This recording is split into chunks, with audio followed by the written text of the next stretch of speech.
hermanos, Dios les bendiga en este domingo 10 de mayo. Es un gozo estar nuevamente con ustedes y compartir la palabra de Dios. Pero antes que nada quiero darles una cordial felicitación a todas las mamás que nos ven, a todas las mamás de la iglesia.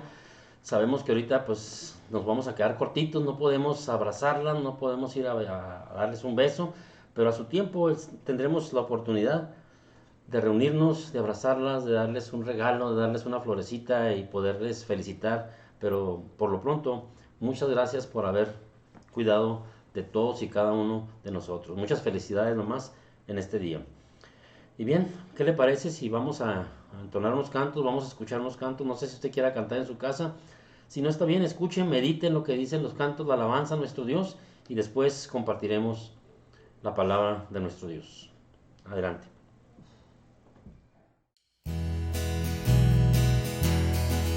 Desde el fondo del mar, del más alto lugar, del más hondo abismo, te alabaré.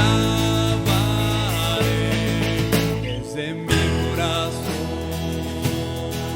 fuerte o débil esté, cada instante de mi vida, con gozo yo diré que tú eres la roca eterna, Señor, sobre cielo y tierra, tú eres Dios. Que toda criatura adore, que toda nación se postre a ti, Señor, tú eres Dios. Desde el fondo del mar, del más alto lugar, del más hondo abismo, te alabaré.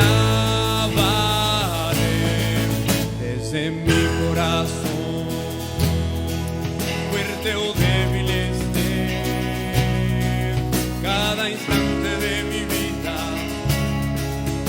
con gozo yo diré que tú eres la roca eterna, Señor, sobre cielo y tierra, tú eres Dios.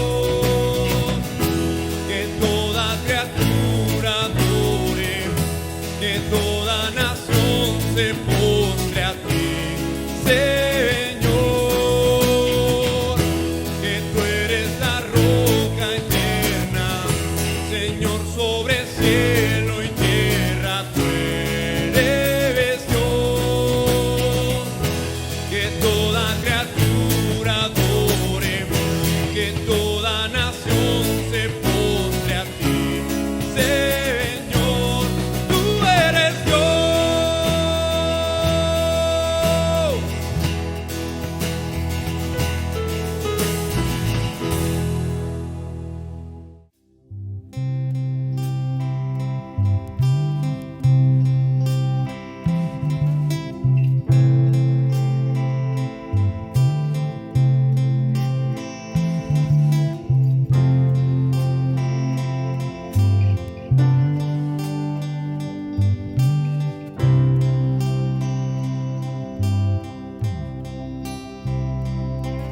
El esplendor de un rey, vestido en majestad, la tierra alegre está, la tierra alegre está,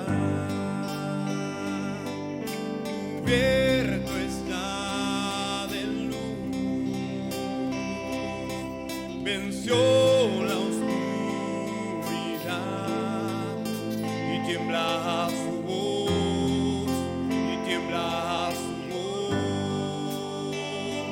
Cuán grande es Dios, cántale cuán grande es Dios, y todos lo verán.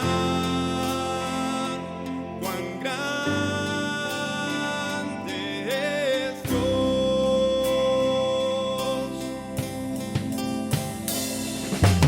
Día a día Él está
Bien, hermanos, después de haber alabado a nuestro Dios, entonado algunos cantos y meditar en lo que podemos decirle con nuestra boca, con nuestros labios a nuestro Dios, vamos a pasar al estudio de la palabra del Señor. Estábamos estudiando antes de la pandemia, estábamos estudiando lo que eran los libros de Esdras y Nehemías. Y para recordar, hermanos, lo que estuvimos viendo, podemos ver que tuvimos un llamado de Dios a dejar la esclavitud, a salir de la cautividad y comenzar una vida nueva, libre del yugo de Babilonia. Y de manera personal, Dios nos llamó a dejar alguna área específica de nuestra vida a la cual hemos estado esclavizados, ¿sí? Que no es de acuerdo al estilo de vida de un hijo de Dios. También vimos que no todo el pueblo respondió al llamado y solo una pequeña porción lo hizo. Vimos también que Dios es fiel y aunque las cosas o las situaciones no parezcan ser las correctas, de todos modos Dios está en control de todo. Veíamos también que Dios tiene un propósito en todas las cosas que Él hace, tiene un propósito para tu vida, pero es necesario que tú seas obediente a la voz de Él y cumplas con el llamado que Él te hace día tras día. Dios te ha apartado para su servicio. ¿Qué uso le estás dando a tu vida? ¿Para su gloria y honra o para deleitarte a ti mismo? Todo eso veíamos en los primeros estudios. También vimos que los sacerdotes, los levitas y los cantores, aun estando en cautiverio, supieron continuar con su llamado e instruyeron a sus hijos para servir a Dios, para continuar con ese mensaje del Señor. Tenemos una gran responsabilidad de instruir a nuestros hijos y aún a nuestros nietos, instruirlos en creer y obedecer en el único y sabio Dios. Aún a pesar de las circunstancias que nos rodean, debemos enseñarles a ser fieles a Dios. Todo esto, hermanos, que vimos es lo que abarcamos en el capítulo 1 y en el capítulo 2 de Esdras. Así que vamos a continuar a partir ahora en el capítulo 3. Pero ¿qué le parece si primero pedimos la dirección de nuestro Dios a través de orar? Nuestro buen Dios y Padre, Señor Todopoderoso, en esta mañana te damos muchas gracias por tu amor, tu misericordia y tu bondad, Señor. Porque sin ellos no podríamos estar delante de tu presencia, Señor. Porque hemos pecado en gran manera, Señor.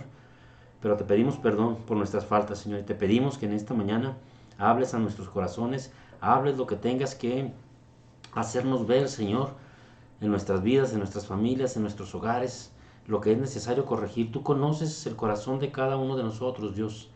Que tu Santo Espíritu, Señor, hable lo justo, lo necesario a cada uno de nosotros. Bendito sea, Señor, y muchas gracias por tu gracia, tu amor, tu misericordia y tu bondad. En Cristo Jesús oramos todas las cosas. Amén. Bien, hermanos, entonces continuamos ahora pues en el capítulo número 3 de Esdras, y el mensaje en esta mañana se titula Restableciendo la comunión perdida. La comunión que el pueblo de Israel había perdido en el tiempo en que fue llevado cautivo. Era una consecuencia de su pecado. Y ahora en Esdras estamos viendo cómo Dios va restituyendo las vidas y al pueblo de Dios nuevamente en lo que debía de ser. Entonces vemos el capítulo en el versículo 1 y en el versículo 2. Dice de la siguiente manera: Cuando llegó el mes séptimo y estando los hijos de Israel ya establecidos en las ciudades, se juntó el pueblo como un solo hombre en Jerusalén. Entonces se levantaron Jeshua, hijo de Josadac, y sus hermanos los sacerdotes, y Zorobabel, hijo de Salatiel, y sus hermanos, y edificaron el altar del Dios de Israel, para ofrecer sobre él holocaustos, como está escrito en la ley de Moisés, varón de Dios. Ya establecidos, los israelitas ya establecidos nuevamente en la ciudad, después de que llegaron de su peregrinar, estando ahí, se establecen. Y bien importante que veamos esta situación. Se juntaron como un solo hombre, como un solo hombre. Todos los que habían ido, ¿sí? No faltaba ninguno, estaban involucrados, involucrados ¿en qué? En el trabajo, en el servicio, en la obra para la cual Dios los había llevado nuevamente a Jerusalén. Restituir el templo y sobre ellos su relación para con Dios. Entonces se juntaron como un solo pueblo, no faltaba ninguno.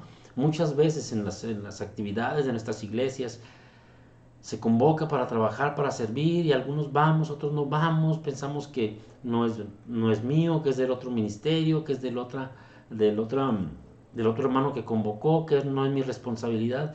Interesante. La escritura dice que todo el pueblo, todo, absolutamente todos estaban ahí como si fueran un solo hombre. Se juntaron y tal vez hubo diferencias en su manera de decir que nos juntemos más tarde, que nos juntamos mañana, que mejor después, que, que si empezamos de una manera, que si empezamos de la otra, que si cambiamos el lugar, que si cambiamos la ubicación. Tal vez hubo pensamientos humanos, tal vez hubo discusión entre ellos, pero lo que puso fin a todo eso, que pudo haber existido, no digo que haya sido así, pudo haber existido, lo que puso fin a todo eso es que dijeron, hay que hacerlo como está escrito en la ley de Moisés. Como está escrito. Dijeron, si así está escrito, así es. Y si así es, así debe de ser. No hay otra manera. La palabra de Dios es nuestra norma de conducta, la manera en que el pueblo de Dios se debe comportar ante el mundo, ante la sociedad, ante su familia, en donde quiera que esté. La palabra de Dios debe de ser suficiente guía en nuestras vidas y en nuestras familias sin cuestionar su verdad. Si así está escrito en la palabra de Dios, así es. No hay cuestión, no es cuestión de si creemos nosotros, si no creemos, si la sabiduría humana o la demás. La palabra de Dios debe ser suficiente en la guía de nuestras vidas y nuestras familias sin cuestionar su obediencia. Por eso dice la palabra del Señor, ya establecidos, se juntaron a trabajar, a cumplir con el objetivo que Dios tenía para ellos, para que Dios los había llevado otra vez hasta Jerusalén. Y como un solo hombre empezaron a trabajar de acuerdo a cómo estaba dictada la ley de Moisés. Luego, continuamos versículo 3. El versículo 3 al 7 dice la palabra del Señor, y colocaron el altar sobre su base, porque tenían miedo de los pueblos de las tierras, y ofrecieron sobre él holocaustos a Jehová, holocaustos por la mañana y por la tarde. Celebraron asimismo la fiesta solemne de los tabernáculos, como está escrito, note otra vez, como está escrito. Y holocaustos cada día, por orden conforme al rito, cada cosa en su día. Además de esto, el holocausto continuó, las nuevas lunas y todas las fiestas solemnes de Jehová, y todo sacrificio espontáneo, toda ofrenda voluntaria a Jehová. Desde el primer día del mes séptimo comenzaron a ofrecer holocaustos a Jehová, pero los cimientos del templo de Jehová no se habían echado todavía. Y dieron dinero a los albañiles y carpinteros, asimismo comida, bebida y aceite a los sidonios y tirios, para que trajesen madera de cedro desde el Líbano por mar a Jope, conforme a la voluntad de Ciro, rey de Persia, acerca de esto. Bien, después de colocar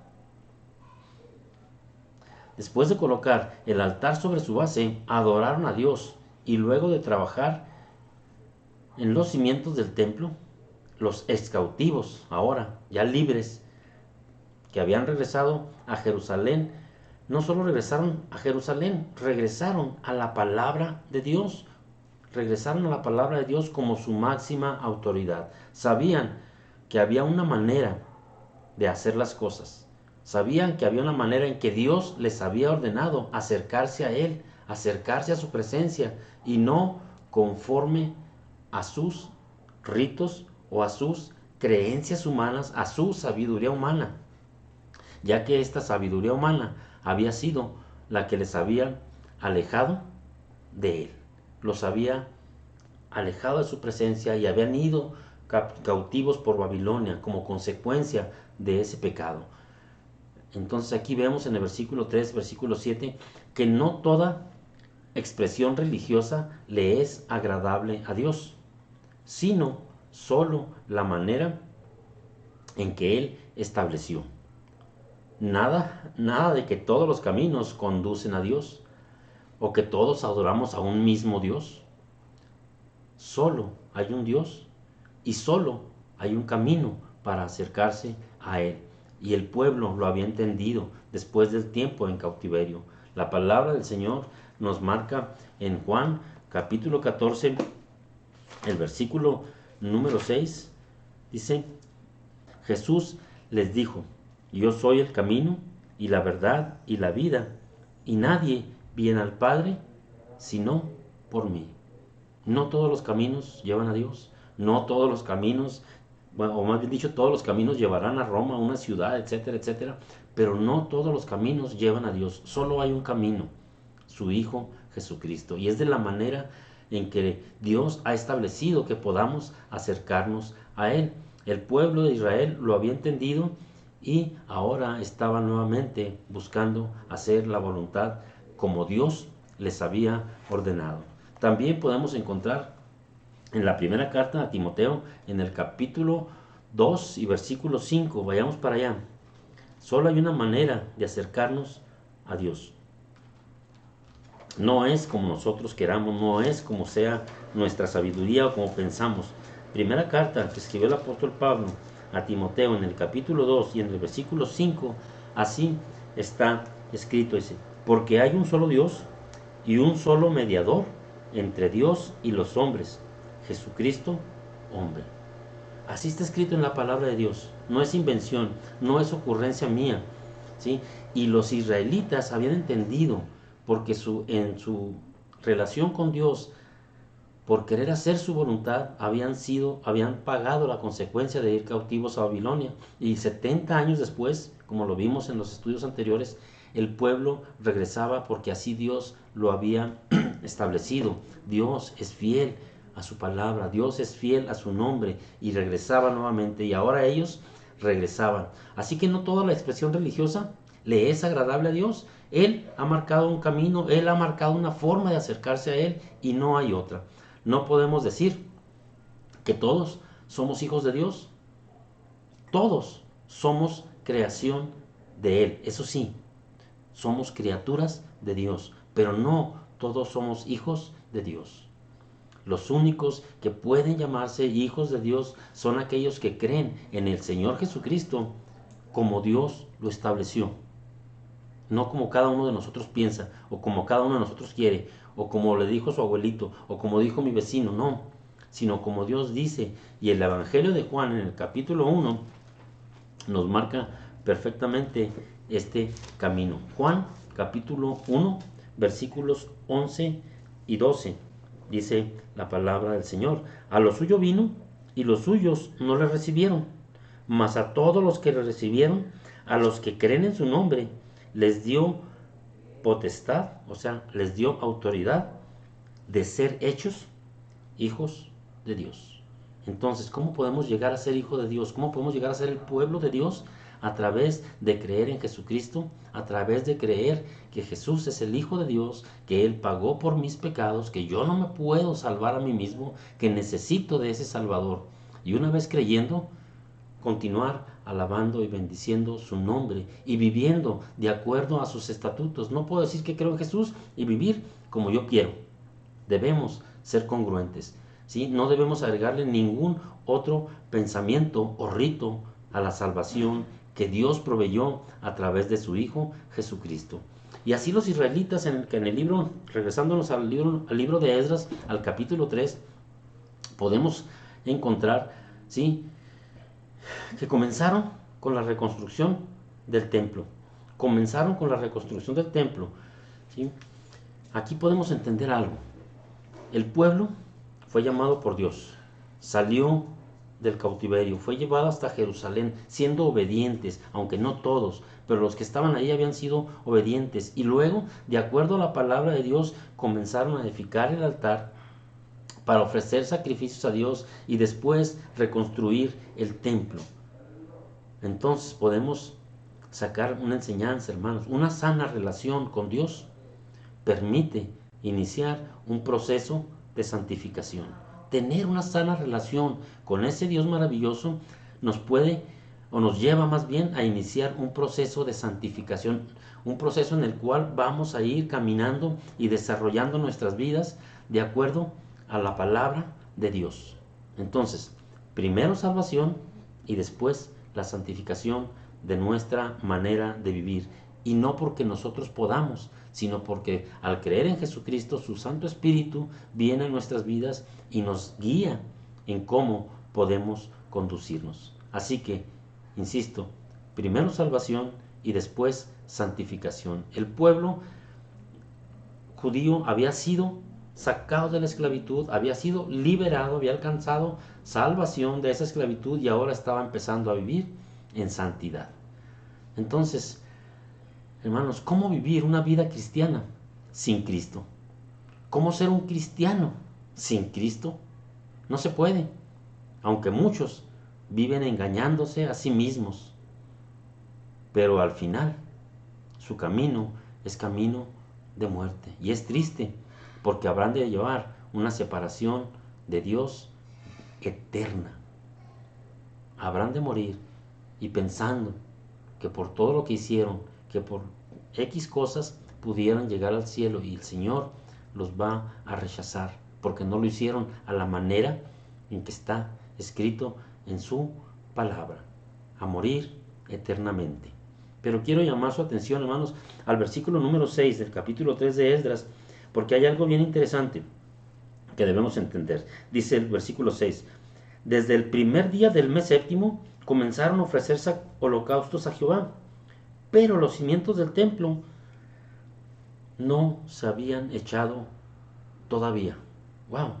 Después el pueblo comienza a construir el templo, pero primero ya estaban siendo obedientes a la palabra de Dios. Habían comenzado a ofrecer sacrificios al Señor. De tal manera, hermanos, que una relación para con Dios no depende del edificio, no depende del templo, no depende de las estructuras religiosas. Sí, tener un templo, tener el grupo de alabanza, tener comodidades ahí o bancas, etcétera, nos ayudan, nos facilitan la adoración, pero nunca pueden sustituirla. Así que es primero mi relación con Dios. Ahorita estamos fuera del templo. Las puertas del templo se han cerrado, de los templos en general se han cerrado. Pero tu adoración, tu comunión, tu relación personal con Dios no está limitada a lo que teníamos ahí en la calle Hernán Cortés 1508. Tu adoración, tu alabanza al Dios, tu comunión con Dios, tu relación diaria con Dios puede ser aún en lo más escondido de tu recámara, ahí, tú con Él, alabando y glorificando, leyendo su palabra, meditando en su palabra. Así pues, la relación con Dios no depende de edificios, no depende de estructuras religiosas. Estas nos facilitan la adoración, pero nunca sustituirán tu relación con Dios. Mira, hay muchas personas que en el templo son los mejores cristianos, ¿verdad? Los mejores cristianos, pero una vez que salen del templo se comportan como cualquier otra persona. No hay diferencia con las demás. Entonces, ¿dónde está su cristianismo? ¿Dejaron de ser cristianos cuando salieron del templo? Nuestra relación con Dios no depende si estamos adentro de un templo o si estamos afuera, en el trabajo, en la escuela, en la calle, donde andemos. Donde andemos, nuestra relación con Dios debe continuar y es la que se debe manifestar. Debemos vivir vidas en las cuales nuestras actividades diarias produzcan alabanza a nuestro Dios. Una vida en la cual todas tus actividades produzcan alabanza a Dios. ¿Sí? Luego vamos a pasar al versículo 8 al 11. En el versículo 8 al 11 de Esdras se nos narra que pusieron los cimientos del templo, ¿sí? Y que cada uno estaba otra vez trabajando según su rol. Leamos versículo 8 al 11 en el libro de Esdras, en el capítulo 3. Y dice: en el año segundo de su venida a la casa de Dios en Jerusalén, en el mes segundo, comenzaron Zorobabel, hijo de Salatiel, Jeshua, hijo de Josadac, y los otros hermanos, y los sacerdotes, y los levitas, y todos los que habían venido de la cautividad a Jerusalén, y pusieron los levitas de 20 años arriba, para que activasen la obra de la casa de Jehová. Jeshua también, sus hijos y sus hermanos, Cadmiel y sus hijos, hijos de Judá. Nótese, como un solo hombre. Otra vez es la segunda ocasión en que la palabra de Dios nos dice que como un solo hombre. Significa que no faltaba ninguno de todos los que habían salido del cautiverio, todos los que habían sido llevados a Jerusalén a cumplir con la obra, con un rol, todos estaban ahí, no faltaba ninguno. E insisto, ¿cuántas veces en las actividades, en los cultos, en diferentes cosas, no está toda la iglesia? ¿Por qué? Dice la Escritura, como un solo hombre, estaban ahí para trabajar. Y luego continúa diciendo, como un solo hombre asistían para activar a los que hacían la obra de la casa de Dios, junto con los hijos de Hanadad, sus hijos y sus hermanos levitas. Y cuando los albañiles del templo de Jehová echaron los cimientos, pusieron a los sacerdotes vestidos de sus ropas y con trompetas, y a los levitas hijos de Asaf con címbalos, para que alabasen a Jehová, según la ordenanza de David, rey de Israel. Y cantaban, alabando y dando gracias a Jehová, y diciendo, porque Él es bueno, porque para siempre es su misericordia sobre Israel. Y todo el pueblo aclamaba con gran júbilo, alabando a Jehová, porque echaban los cimientos de la casa de Jehová. Insisto, versículos 8 al 11. Se echan los cimientos, no es el templo, son los cimientos, es la base de lo que iba a ser aquel templo para alabar a nuestro Dios. Pero todos y cada uno de ellos estaban participando en lo que habían de ser, para lo que habían sido llevados, cada uno según lo que el Señor les había dado como don, como ministerio, estaban haciendo. Es necesario, hermanos, que participemos todos y cada uno conforme a lo que Dios pide en nuestras vidas, en todas las actividades que caminamos como iglesia. Ahora vamos a pasar para casi terminar con el versículo 12 y el versículo 13. Dice la palabra del Señor. Y muchos de los sacerdotes, de los levitas y de los jefes de las casas paternas, ancianos que habían visto la casa primera, viendo echar los cimientos de esta casa, lloraban en alta voz, mientras muchos otros daban grandes gritos de alegría, y no podían distinguir el pueblo el clamor de los gritos de alegría de la voz del lloro, porque clamaba el pueblo con gran júbilo y se oía el ruido hasta lejos. Versículo 12, versículo 13. Hubo una fiesta por tal acontecimiento. Se estaban echando simplemente los cimientos de lo que habría de ser el templo dedicado a Dios. Y aun sin embargo, había una fiesta tremenda, una gran fiesta por ese acontecimiento. Aunque leímos que se presentaron sentimientos encontrados porque dice que los ancianos lloraban, pero todos los demás estaban jubilosos. Es bien importante que le pongamos atención a esto, hermanos. Unos lloraban. ¿Por qué lloraban? Lloraban los ancianos, porque recordaban el primer templo que fue majestuoso, el templo que hizo Salomón fue majestuoso, y recordando esa grandeza lloraban por ello.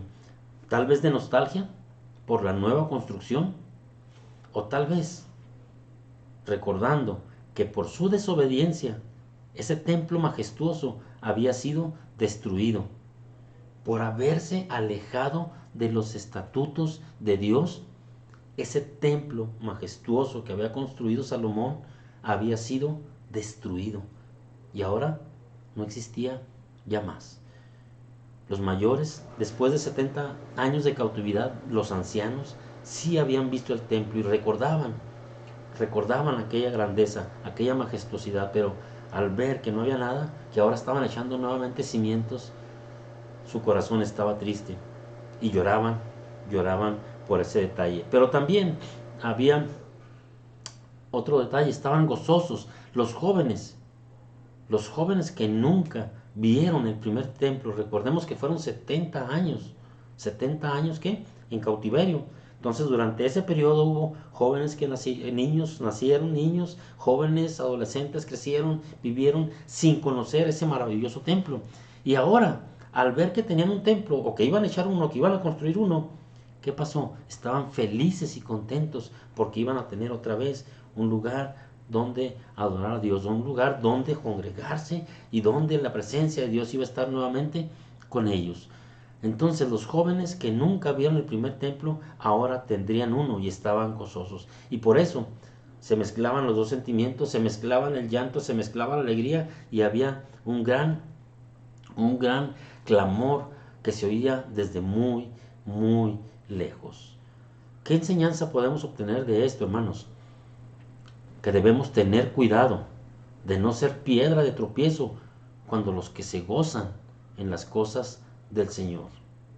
Debemos tener mucho cuidado de no ser piedra de tropiezo con los que se gozan, o tal vez estar viviendo en el pasado.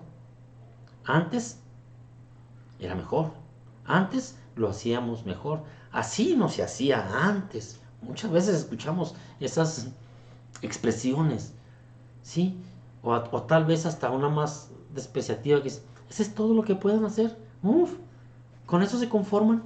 Si antes teníamos cosas maravillosas, si antes se hacía mejor, debemos tener mucho, mucho cuidado con ese detalle. No debemos estar siendo piedra de tropiezo. Al contrario, debemos siempre alentarnos los unos a los otros al amor y a las buenas obras, como lo dice Hebreos capítulo 10, versículo 24, que debemos exhortarnos al amor y a las buenas obras. Así que, hermanos, seamos muy cuidadosos de nuestra manera de vivir y de cómo alentamos a los más jóvenes, de qué manera les apoyamos para que salgan adelante. A veces pensamos, ¿para qué? No, si está muy joven, está muy chavo, no puede, mira, ¿para qué? Mejor otro que ya sepa. No, debemos alentarlos, y más cuando ellos quieren hacer las cosas, debemos apoyarles, animarles a que desarrollen su ministerio, a que desarrollen su vida de acuerdo a lo que Dios tiene para ellos. Así que busquemos la manera de ayudarnos los unos a los otros a tener más amor y hacer el bien. O bien, considerémonos unos a otros cómo estimularnos al amor y a las buenas obras. Mira, casi para terminar, hermano, quisiera hacer algunas preguntas y checar algunas cosas. La primera pregunta que me surge después de todo esto es, después de ver que los israelitas habían regresado del pueblo y estaban otra vez empezando a reconstruir, habían escuchado otra vez, habían vuelto a la palabra de Dios, tenían de nuevo esa relación maravillosa con Dios, íntima con Dios, y estaban trabajando cada uno según su obra. Y la pregunta que nace aquí es, ¿cómo está tu relación con Dios y con su Hijo? Otra pregunta sería, ¿eres salvo o solamente crees ser salvo? Porque si eres salvo, si has creído en el Señor Jesucristo como tu único y suficiente Salvador, entonces tienes a diario una comunión con Él. Debes estar hablando con ese maravilloso Salvador que te ha rescatado del infierno, ¿sí? Tienes a diario una comunión con Dios, porque recuerda una cosa, el pecado rompe nuestra comunión con Dios, como lo hizo en el huerto del Edén con Adán y con Eva. Cuando ellos pecaron, ¿qué fue lo primero que hicieron? Se separaron de Dios, se escondieron de la presencia de Dios. Si tú y yo no estamos buscando día con día una relación con Dios, estar en comunión con Dios, estar escuchando su palabra, no nada más de hablarle, sino de hablarle sí, pero también ver qué dice su palabra, a ver qué quiere Dios de mí. Que no sea nada más un monólogo de aquí para allá, y Dios dame, y Dios ayúdame, y Dios cuídame, y Dios mira, y Dios esto, sino que podamos decirle, Señor, ¿qué quieres que yo haga el día de hoy? Enséñame, márcame el camino que debo de recorrer. Así que Adán y Eva se separaron cuando pecaron, y así tú y yo, si no nos acercamos a Dios, entonces no podemos tener una comunión con Dios. Debemos buscar, pedir perdón, acercarnos, como dice la Escritura en Hebreos capítulo 4, versículo 16, cuando dice, acerquémonos pues confiadamente al trono de la gracia para alcanzar misericordia y hallar gracia para el oportuno socorro. Debemos día tras día analizar nuestras vidas, como decíamos anteriormente, ¿qué estoy haciendo yo? ¿Qué debo cambiar? ¿De qué manera no estoy agradando a mi Dios? Y todo eso se llama pecado. Analizar nuestras vidas, qué estamos pecando, cómo estamos ofendiendo a Dios, ¿para qué? Para pedir perdón. Y a través del perdón mi comunión otra vez se restablezca con Dios. ¿Sí? Se restablezca esa relación con Dios, porque Dios no ama el pecado. Y cuando tú y yo pecamos, nuestra relación con Él se rompe. Por eso, ya vamos ahora restableciendo ¿qué? Nuestra comunión perdida, pidiendo perdón por nuestros pecados, acercándonos confiadamente al trono de la gracia. ¿Para qué? Para alcanzar oportuno socorro, para pedir perdón y restablecer la comunión perdida. Si me dices que ya eres salvo, la pregunta sería, bíblicamente, ¿podrías demostrarlo? Con versículos bíblicos pudieras decirme por qué dices que tienes la salvación de tu alma. Porque si no tienes bases bíblicas, es como si no tú, mira, si no tienes las bases bíblicas de tu salvación, es como si tú quisieras ir a un evento, tuvieras muchas ganas de ir al evento, sí, pero no tienes el boleto. Vas a llegar a donde es el evento, pero si no tienes boleto no vas a poder entrar a ese evento. Si tú no tienes las bases bíblicas y conoces el por qué eres salvo, te vas a quedar en la puerta de la entrada y no vas a poder llegar a la presencia de Dios. No basta tener ganas, no basta pensar que soy salvo. Es necesario que tengas las bases bíblicas, ¿sí? Para que puedas tener esa relación personal y de salvación para con Dios.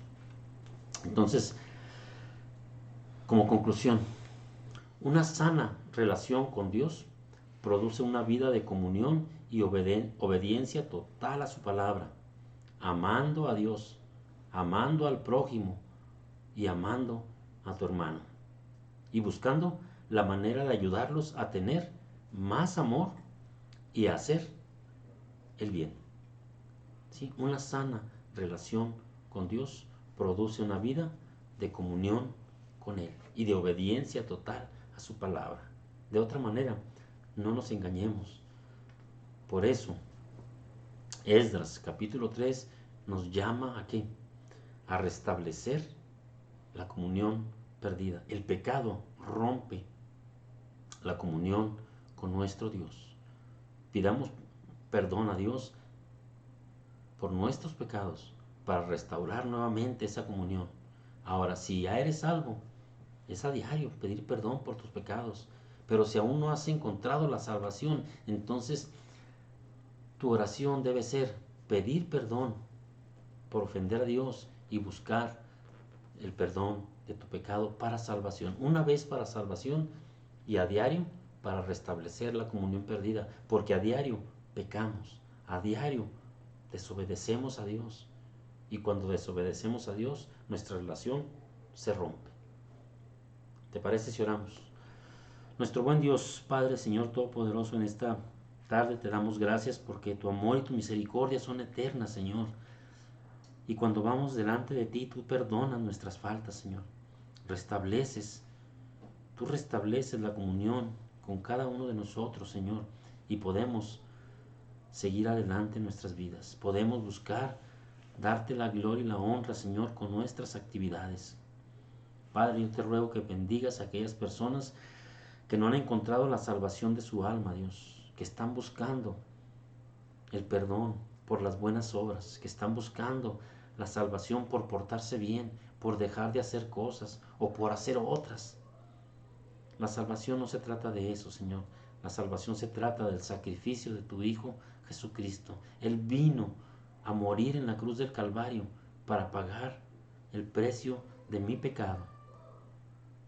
Señor, bendice y trata con cada uno de nosotros. Trata con el corazón de cada uno de los que hoy escuchamos tu palabra a través de este medio, Dios. Restablece nuestra comunión contigo, Señor. Que a diario podamos darte la gloria y la honra, Señor. Que donde vayamos, donde estemos, todas y cada una de mis actividades produzcan alabanza a tu nombre, solamente a tu nombre, Señor. Bendito seas y muchas gracias por tu amor y tu misericordia, porque no cambian, Señor. Tus misericordias son nuevas cada mañana para nuestras vidas. Gracias, Padre, por todo. En Cristo Jesús, mi bendito Salvador y Señor. Amén. Bien, hermano, que Dios te bendiga. El próximo domingo, hermanos, estaremos analizando el capítulo número 4 de este libro de Esdras, para que durante la semana medites en él. Mientras tanto, que Dios te guarde y sea obediente a la voz de Dios día con día. Señor te bendiga.